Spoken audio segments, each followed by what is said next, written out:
Hello my family, आज इस video में हम आपको बताएंगे कि पेट की जो उचकी चलतियाँ हैं वो किस कारण की वजह से उचकी चलती है।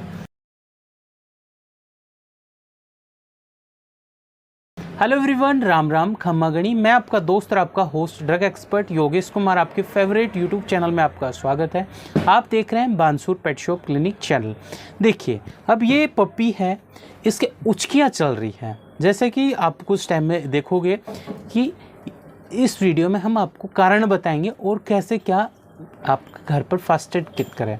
देखिए, इसका कारण ये है कि डॉग कई बार एकदम से ही ज़्यादा फूड खा लेता है, या जैसे कि अब ये जो हमारे पास में पप्पी है ये कुछ टाइम पहले आया है, और ये जैसे ये बिस्किट आते हैं, जो ट्रीट्स बिस्किट आते हैं वो खा लेता है। तो उस कंडीशन में भी कई बार पेट के उचकियाँ चलने लगती हैं, या फिर कई बार जैसे एकदम से ही ज़्यादा फूड खा लिया, उस कंडीशन में उसको पानी नहीं मिला, तो उस कंडीशन में भी डॉग के उचकियाँ चलने लग जाती हैं।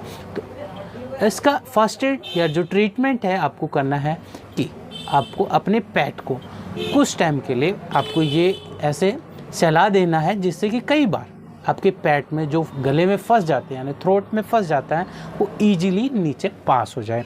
नंबर 2 पर आपको करना है कि जो आपका पेट है उसको पानी पिला देना है, जिससे कि आपका प्रॉपर तरीके से जो उसके गले में फंस रहा है या जो भी कुछ जैसे बिस्किट हैं या जो भी फूड है वो इजीली डाइजेस्ट हो जाए, उसके पेट में या उसके स्टमक में चला जाए। तो ऐसे इंटरेस्टेड वीडियो के लिए आप हमारे YouTube चैनल को सब्सक्राइब करें, साथ में बेल आइकन दबाना ना भूलें। यदि आप हमारे इस चैनल पर फर्स्ट टाइम आए हैं तो प्लीज़ लाइक और शेयर करना बिल्कुल ना भूलें, और सब्सक्राइब करना बिल्कुल ना भूलें। कोई डाउट रह गया है तो आप हमें कमेंट बॉक्स में बता सकते हैं। फिर मिलते हैं एक नई वीडियो में एक नए टॉपिक के साथ में। जय हिंद, जय भारत।